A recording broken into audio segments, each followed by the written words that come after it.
Hello mga Mars, welcome back to my channel. Pag-uusapan natin ngayon si Dingdong Abansado at si Jessa Saragosa. Kung paano na-surprise si Jessa Saragosa sa renewal of vows nila ni Dingdong Abansado na 25th anniversary na po nila. Ang ganda nung naisip na paraan ng kanyang husband para ma-surprise talaga si Jessa Saragosa. Sa Facebook account ni Mr. Dingdong Abansado, doon niya i-share kung paano nga ba. Sabi niya, quote and unquote, "How to successfully surprise your wife on your 25th anniversary renewal of vows. First, make sure your daughter is in on it and make all your invited close friends promise not to spill the beans. Marites preferably not invited at Jada. 2, have your booking agent tell your wife that you have been contracted to perform for an event of a jewelry company to justify that she needs to be full dressed up elegantly.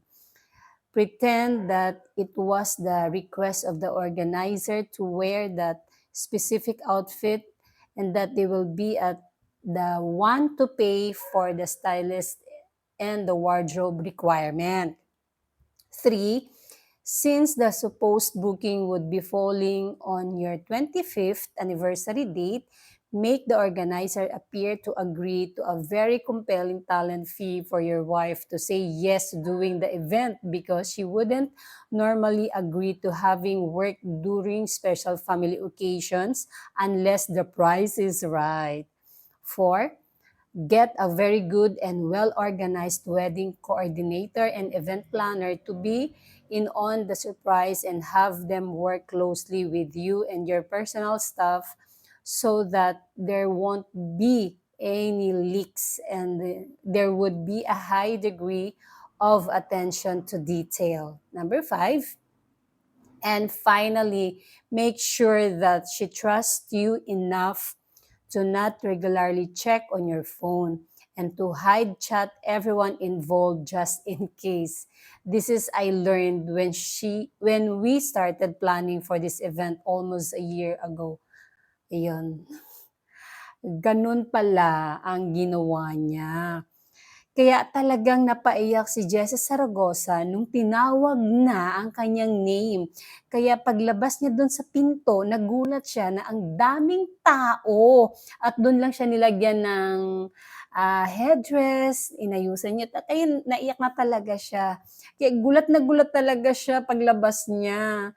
Ang galing, ang ganda ng ano no, 'di ba yung dati si Carmina and Zoren nung nagpakasal sila, iba rin ang atake ginawa ni Zoren at ang kambal niyang anak para kay Carmina magpakasal lang. Ito naman ay renewal. Kaya yun sa video, ay grabe po talaga.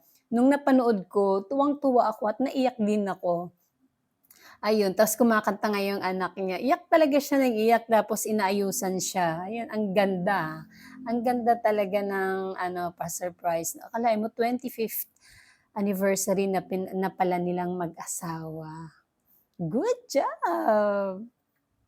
And that's it mga Mars. Thank you for watching this video. Please like, comment, share, and subscribe. For more scoops, bye!